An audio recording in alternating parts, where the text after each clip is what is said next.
نموت له كل هي يعني هيشنقونه يشنقون.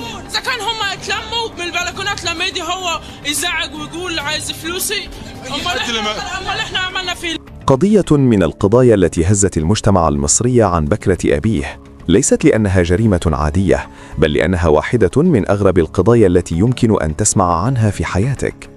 قصة الجريمة حقيقية حدثت في جمهورية مصر العربية بمركز البداري بمحافظة أسيوط، وتحديدا في إحدى القرى. كان هناك شاب يدعى خميس يبلغ من العمر 30 عاما، يعمل بائعا متجولا. كان يبيع ملابس ودواجن وطيورا بالأقساط، وكان لديه زبائن كثر في القرية. جميع أهل القرية كانوا يحبونه جدا، ويعرفون أنه شاب مكافح بنى نفسه بنفسه. كان متزوجا منذ 4 سنوات، ورزقه الله بطفلة جميلة. فعليا خميس كان المسؤول مسؤولية كاملة عن تحمل نفقات عائلته التي تتكون من والده ووالدته وزوجته وابنته، وكان معروفا عنه حبه لمساعدة الناس على قدر استطاعته.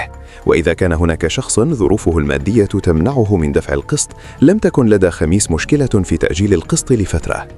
وبرغم أن بدايته كانت في بيع الطيور والدواجن، إلا أن ثقة الناس فيه وكثرة طلباتهم منه جعلته يتاجر في أكثر من شيء، جميعها بالأقساط، ومنها الملابس والأجهزة الكهربائية. وخلال فترة عمله استطاع أن يكون ثقة كبيرة بينه وبين الناس، وكانت علاقاته في القرية أكثر مع السيدات، تحديدا التي يجهزن بناتهن للزواج، حيث كان يجلب لهن الملابس والأجهزة الكهربائية وأي شيء يحتاجنه لتجهيز بناتهن، وكل هذا بالأقساط.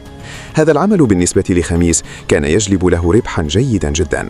ومن ضمن العائلات التي تتعامل مع خميس كانت عائلة الحاجة لطيفة، التي تتكون من 3 أولاد و3 بنات. ولطيفة فعليا هي المسؤولة عن بيتها والحاملة للمسؤولية كاملة بعد وفاة زوجها الذي كان يعمل في السعودية لمدة طويلة. وخلال مدة سفره استطاع أن يشتري لهم بيتا على أرض كبيرة، وهذا البيت مكون من 3 أدوار، بالإضافة إلى بعض الممتلكات التي كانت لديه في السعودية. وأصحابه في الغربة بمجرد ما مات باعوا كل ممتلكاته هناك وأرسلوا كل أموالها للطيفة. الأموال التي حولت كانت 2,000,000 جنيه، مما يعني أن ظروفهم المادية جيدة جدا، وهذه المعلومة مهمة جدا، بالإضافة إلى أن لديهم بيتا كبيرا ويبنى فيه شقة لكل ابن من أبنائهم. علاقة لطيفة خميس مستمرة لأكثر من 7 سنوات، لكن المشكلة أن لطيفة هي أكثر زبونة تتأخر في دفع الأقساط لخميس، وصعبة جدا في التعامل المالي. وبرغم أنها كانت تتأخر دائما في دفع الأقساط، إلا أنه كان يسكت ولم يرفض لها طلبا أبدا. ومهما كان عليها من أموال ودين كانت تطلب من خميس دائما أشياء زيادة، وخميس كان يوافق لأنها دائما كانت تقول له أنها تجهز بناتها، وأن ظروفها المادية ليست جيدة، لأن لا أحد في القرية التي يعيشون فيها يعرف الممتلكات التي تملكها لطيفة. ولأن خميس كان لديه زبائن كثيرون، كان يكتب كل معاملاته المالية في أجندة يحتفظ بها في البيت، والأجندة كانت تحتوي على كل شخص وماذا عليه ومتى يجب أن يسدد، ولم يكن يكتب لأحد وصل أمانة أبدا، وكان يعتمد بشكل أساسي على الثقة بينه وبين الزبائن، إلا للزبائن الذين يتأخرون كثيرا أو يتراكم عليهم الدين بشكل كبير، وهذا كان ليحفظ حقه وحق ابنته، واضطر أن يفعل ذلك بسبب زبائن مثل لطيفة، فجعلها تكتب له وصل أمانة بكل الأموال التي عليها، والديون التي على لطيفة وصلت ل11,000 جنيه. كلما طلب خميس منها تسديد حتى جزء من الأموال كانت دائما تقول له حجة مختلفة، وللأسف خميس كان يصدقها. وبرغم الديون التي أصبحت كثيرة، إلا أنها أيضا كانت تطلب منه أشياء في كل مرة يأتي لها، وللأسف خميس كان يجلب لها هذه الأشياء.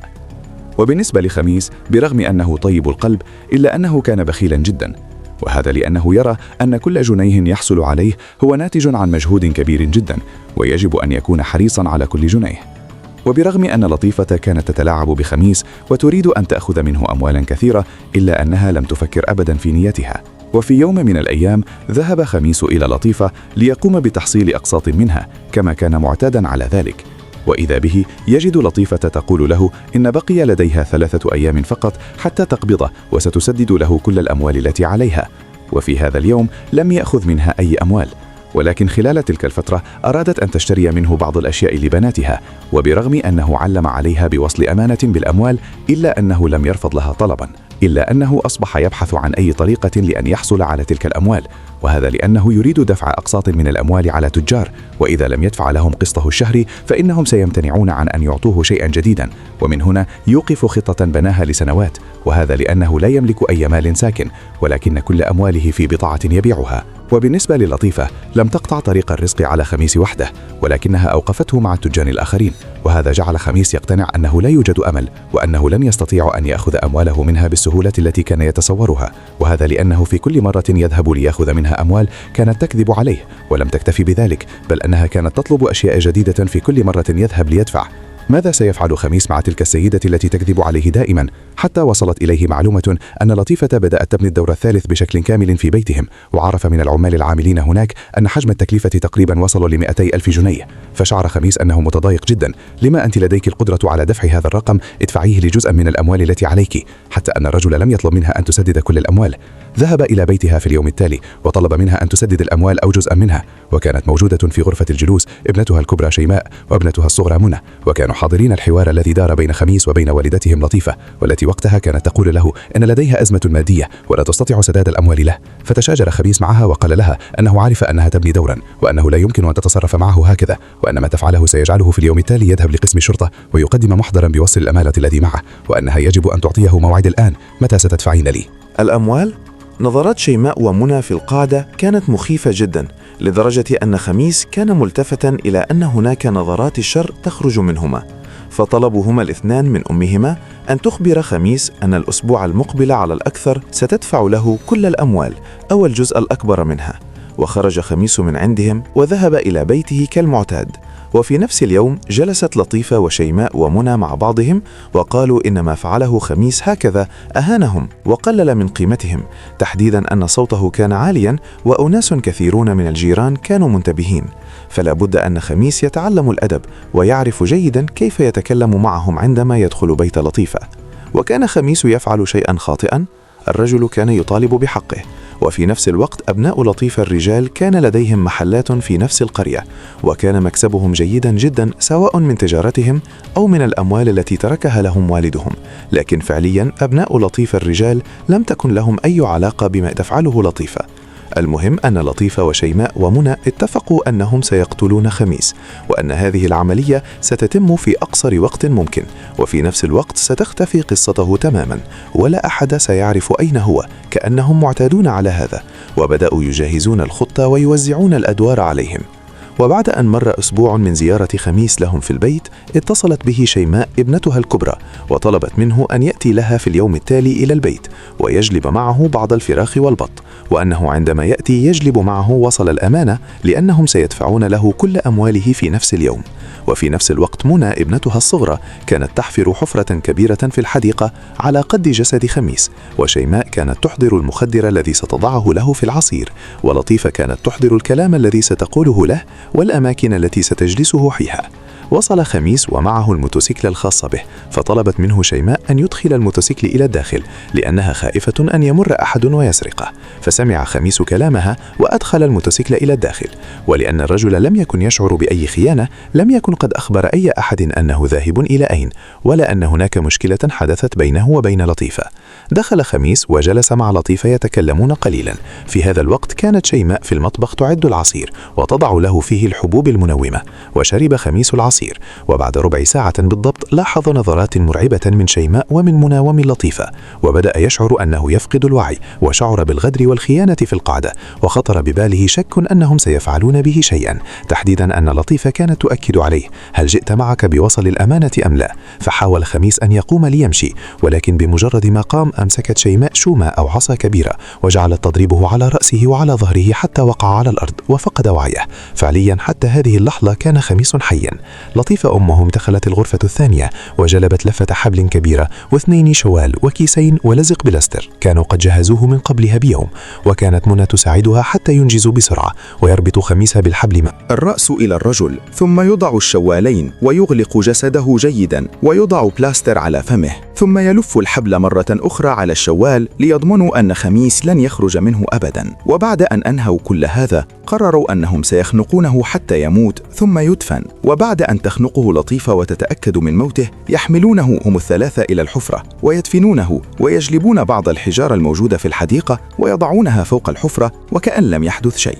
بعد ذلك تأخذ شيماء الموبايل الخاص به وتخرج إلى أقرب ترعة وتلقيه فيها، ومنى أدخلت الموتوسيكل الخاص به في مزرعة الفراخ التي لديهم وغطته، وجهزت المعدات التي ستفكك بها الموتوسيكل قطعة قطعة لتلقيها في الترعة هي الأخرى. ولطيفة كانت واقفة تتابع بناتها الاثنين وهم ينفذون الخطة بالضبط، وفي أقل من ساعة كانت كل شيء قد انتهى، تحديدا الساعة 1 ظهرا، وبعدها ذهبت منى إلى درسها، ولطيفة وشيماء حضرت الغداء. على الساعة 5 مساء كان أهل خميس يحاولون الاتصال به منذ الصباح، وطوال هذا الوقت كان هاتفه مغلقا، فقلقوا جدا لأن هذا ليس من عادته أبدا. وبعد أن سألوا عنه في كل مكان ذهبوا إلى قسم الشرطة في الساعة 10 ليلا وقدموا محضرا عن فقدان ابنهم خميس، وأنه متأكدون أن شيئا ما حدث له لأنه لم يغلق هاتفه أبدا. في محضر البلاغ أكد والد خميس وزوجته لرجال الأمن أنه ليس لديه أي خلافات أو عداوات مع أي أحد في القرية. فتحرك رجال الأمن بسرعة إلى بيت خميس وحاولوا تتبع سيرته في ذلك اليوم.